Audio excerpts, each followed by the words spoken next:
Live from WTVO Rockford and your home team. Eyewitness News at 5 starts now. A 51-year-old man is shot outside Rockford's only casino. Prosecutors explain what led up to police pulling the trigger. Plus, giving more power to survivors of abuse. A new Illinois law makes it easier for them to get away from their abuser. And a couple of local cities discuss whether or not to allow ATVs on public roads. People living in the state line have mixed opinions. Good evening, I'm Eric Wilson. Mimi is off tonight. We now know the name of the man shot by police outside Rockford's Hard Rock Casino over the weekend. Investigators tell us he had been inside the casino Saturday night. An off-duty Winnebago County deputy working security at the casino called Rockford Police for backup after encountering a man with a gun. Winnebago County State's Attorney Jay Hanley says that man is 51-year-old James Tompkins.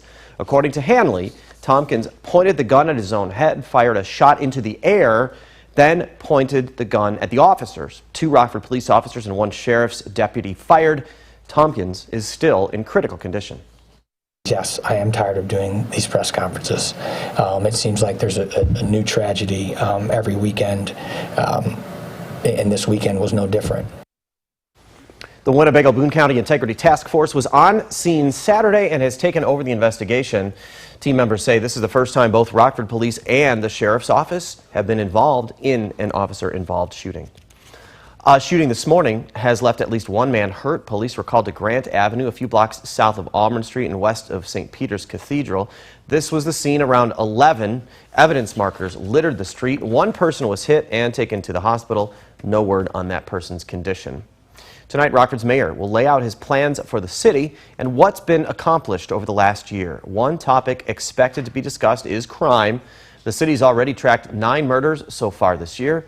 Mayor McNamara will give his state of the city in just a few minutes. We're at City Hall, and we'll bring you a full update tonight at 9 and 10.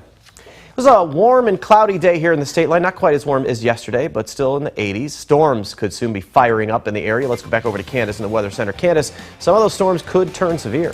Yeah, you know, even though we had that cloud cover out there early today, and actually for most of our morning and afternoon, we are starting to see those clouds clear out. So that risk is still there for a few strong, even couple severe thunderstorms. It's on the lower end, but it is there over the next couple of hours, and we still do have that slight risk out. For most of us, however, a little less as that cold front kind of works in from west here of the Mississippi River. Biggest threats, if we get any of those thunderstorms within the next couple of hours, going to be strong wind gusts and even hail. Now, we mentioned we've got the cloud cover starting to clear out here this evening from west to east. We had a couple of showers out there early on, a few light sprinkles. We're starting to see a little activity bubble up over eastern Iowa. That's actually right along that cold front. That has been slowing down just a bit, so that actually doesn't look to pass until closer to midnight tonight. Bit more active weather the further southwest you head down across the Central Plains. As we start to see that front pull a little bit further to the east, we'll start to see a few thunderstorms begin to kind of bubble up. These will be mostly isolated, Eric, as you see that kind of working in as we get closer to about 7, 8, 9 o'clock. Now, the one thing we have to keep an eye on, though, as we lose the sunshine, we're going to kind of build that lid back up on the atmosphere, and we decrease some of that instability. So that's why with the later timing of the front, we might actually run into a little bit more of a heavier rain threat through about the 9, 10, 11 o'clock hour, and then some gusty winds associated with that. Our window here from about 6, 7 o'clock through about 11 o'clock tonight. After that, smooth sailing, at least through the end of the week. That forecast coming up a little later. All right, Candace, thanks for keeping an eye on things for us.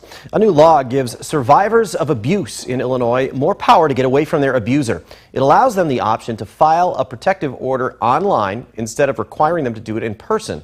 The law also requires any court in a county with a population above 250,000 to offer the option of a remote hearing for that order. The manager of the Rockford Mayor's Office of Domestic Violence and Human Trafficking Prevention says just getting an order of protection can be intimidating, so this would give survivors privacy. And so to have an option to obtain these orders remotely and have a hearing outside of the courthouse is just remarkable. The bill was signed into law earlier this month. Here at Eyewitness News, we're committed to fighting abuse in all forms. If you or someone you know may be struggling, we have a list of resources on our website, mystateline.com. Just click on the State Line Strong tab for more information. In some local towns, seeing a golf cart or ATV out on the road is normal. More and more communities are allowing the vehicles on public streets. Nikel Delgado spoke with one village who's still considering it. Nikel, what are they saying? Eric, I'm told community members are requesting to take their normally off-roading vehicles onto the road. So villages like Winnebago are looking to make it happen while also keeping everyone safe. We just are trying to figure out what may or may not work in the village and want to make sure that what we decide is really what the majority of the people want in the village. Wednesday, the village of Winnebago will hold a second public forum discussing if UTVs and ATVs can be driven on the streets. Village President Frank Eubank tells me they had really good insight during the first meeting. The petition, I think, is looking at all types of vehicles, anywhere from golf carts up to the big UTVs. Eubank said they're looking at other local cities where ATVs are legal, like Rochelle, to see what is working. We see them here and there, going around town or headed to the park or off to get ice cream, and it's just a fun quality of life bonus for our residents, I think. Rochelle put in their ordinance almost 2 years ago. Director of Community Engagement Jenny Thompson says currently they have 43 registered UTVs and ATVs, and so far it's been going well. They have to have turn signals, rear view mirrors, a horn, seat belts, and the different safety features. They have to obtain a permit. Now Eubank hopes to follow suit and says you could soon see the vehicles rolling down the streets. Really what we're trying to do is see what the benefits would be of it and what the negative aspects would be of having these vehicles, and just trying to find out what makes sense in the village of Winnebago. You can weigh in tomorrow night. The meeting is at 6 o'clock at the Winnebago High School. On June 13th, the village board will take it up. Eric? Thanks, Nikel. A State Line pool is now closed. We just learned a few hours ago, after more than 80 years, William Grady Pool will not reopen. The Belvedere Park District tried to open the pool this weekend, but there were mechanical issues, so the decision was made to permanently close it. Last summer, the pool used 2.5 million gallons of water during the season. It only holds 500,000. Staff hope to get a few more seasons out of the pool, but there was just too much damage. The first of the 21 victims of last week's grade school shooting in Texas is laid to rest. Meanwhile, a bipartisan group of lawmakers continues negotiations on gun reform with growing calls for stricter gun laws. ABC's Rena Roy looks at some of the options on the table. One by one, the 21 victims of the Uvalde Elementary School massacre being laid to rest. Although I have celebrated many funeral masses, this certainly is, the situation is different. It's as if one huge funeral that is not ending. The small community and the nation in mourning as we come to terms with yet another mass shooting in this country. Calls for gun control growing louder. Some of those calls coming from the families of victims. Felix and Kimberly Rubio lost their daughter Lexi. There's no reason for just the average citizen to have these type of weapons. What for? What do you need them for? Like, is it worth my kid? These kids? A group of bipartisan lawmakers working on a 10-day deadline, trying to reach an agreement on potential gun reform legislation. We must turn that anguish into action. Our nation depends upon it. A smaller group of lawmakers meeting via Zoom Tuesday to continue what are being called serious negotiations. Several proposals that would restrict access to guns, including expanding background checks on gun sales, which has been voted down in Congress multiple times. Red flag warnings, which would prevent someone from possessing a firearm if they have certain histories of concerning behavior. Also being discussed, funding for more mental health resources. Discussion with the larger group is expected later this week. Meantime, President Biden has promised that he will meet with Congress to discuss gun reform. Rena Roy, ABC News, New York. Now, your first warned weather forecast from Chief Meteorologist Candace King. Well, it is nice to see the sunshine here over the last hour to hour and a half after we've dealt with a mostly cloudy sky. Even though we've had the cloud cover, it has been a little bit more on the muggier end. But now with the skies starting to clear out, we've got some sunshine out there. A live look with our Mercell SkyTrack camera out in Freeport at the Park Hills Golf Course. While we've had the sunshine, take note, we're starting to see these cumulus clouds kind of develop, a sign that we actually have a little bit of instability out there. Now that we've got the sun, that's going to aid in some of that instability here for us over the next several hours. It's also allowing that temperature to warm into the low 80s. We're at 83 in Rockford, 82 in Janesville, Freeport, Dixon, 83 now in Rochelle. Heat index isn't too far above the actual temperature, but it is a little sticky out there as our dew point numbers here this evening sit in the mid and upper 60s. So we've got the moisture out there. Southerly winds, they continue. We've been a little on the breezy side. Sustained southwest wind anywhere from 10 to 20 miles per hour. Our weather watcher Ben up in South Beloit checking in with 80 degrees. That dew point temperature too coming up from yesterday up near 66. That increase in moisture, the sunshine and a cold front moving in, going to be kind of the focus point for a few isolated thunderstorms to possibly develop over the next several hours. We had some light showers out there with the cloud cover, but now we're starting to see a little more activity bubble up along that cold front over eastern Iowa.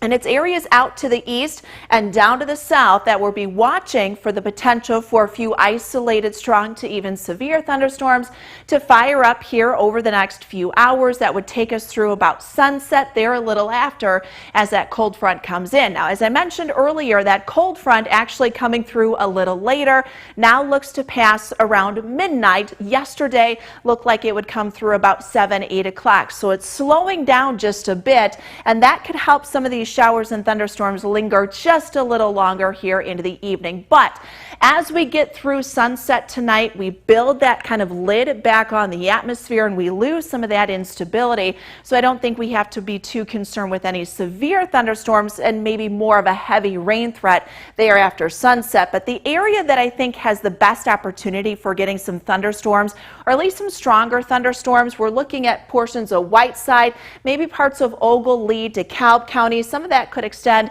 into McHenry County after about 7, 8 o'clock this evening. Once we get after midnight, most of that activity should then be pushing off to the east. High pressure builds in, allows our temperatures to drop down just a bit. We start our Wednesday off with some cloud cover, but we should see more sunshine. Temperatures in the low 70s for tomorrow afternoon. Cloud cover comes back in then tomorrow night. Light shower to about 10, 11, 12 o'clock tomorrow night. That clears out as high pressure builds in. We get some cumulus clouds to pop up Thursday afternoon. High temperatures back into the low to mid 70s. So pretty comfortable here as we round out the end of the week.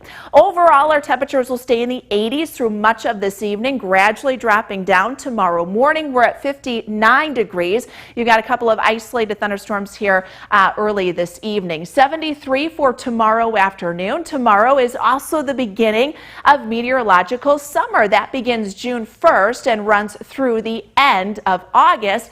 Although, Eric, our temperature is not really going to feel summer-like as we'll still hold on to the 70s, and it looks like we'll stay at least in the mid-70s through the end of this week and weekend. Next chance for rain following tonight and tomorrow night looks to come in here for the weekend. Now sports with sports director Scott Leber. With schools wrapping up for the summer and the summer season here, it's going to be a busy time for high school football players. They'll be traveling to camps and combines. These events are huge for football players to continue their learning process and to get their names out there to college coaches. And one of these camps was held Sunday night in Loves Park at the Indoor Sports Center. You guys have an opportunity. This is a job interview. You guys are here at Mercy Up Top Performers, Northern Illinois Exposure Camp for your job interview. 1, 2, 3, compete! More than 120 football players showed up for the camp. They were put through a number of tests measuring their broad jump, their vertical jump, their ability to change directions, and their speed. The passion that I have for the city here in Rockford and these kids, trying to get them on that right path to, if they have a shot at the next level, they do so. The last 12 years I've been the guy at the NFL Scouting Combine, and the way we've been measuring the 40-yard dash is exactly what we just did here. Zybek's timing system is second to none. That's why the NFL relies on it. It's all computerized. Players wear wristbands with RFID chips in them to identify each athlete. The timing clock starts when they start, and the clock stops when they stop it by crossing the finish line.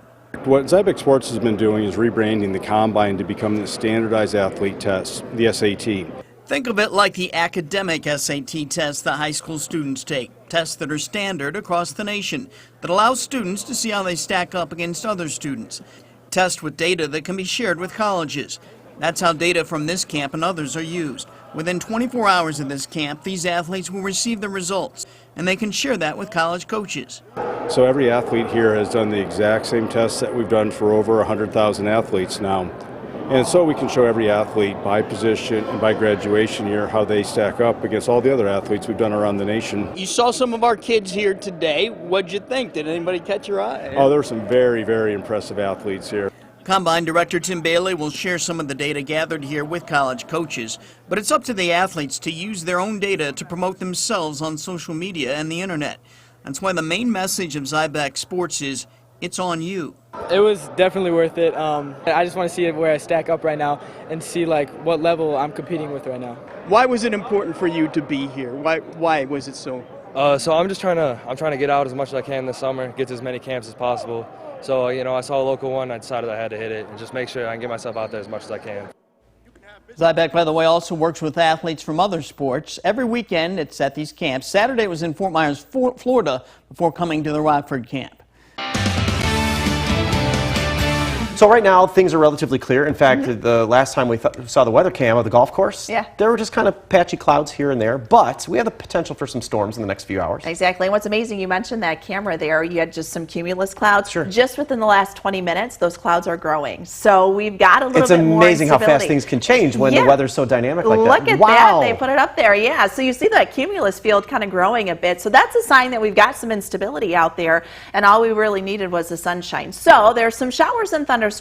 Actually, more so showers kind of developing ahead of a cold front in eastern Iowa. We'll kind of watch that here over the next couple of hours because I think that'll grow a little. So we still do have that isolated risk for a few strong, severe thunderstorms within the next few hours. I think we might actually see that by 7, 8, 9 o'clock here this evening, and then some heavy rainfall too, but drying out through the end of the week. Thanks, Candace. And thank you for spending some time with us. Stay safe.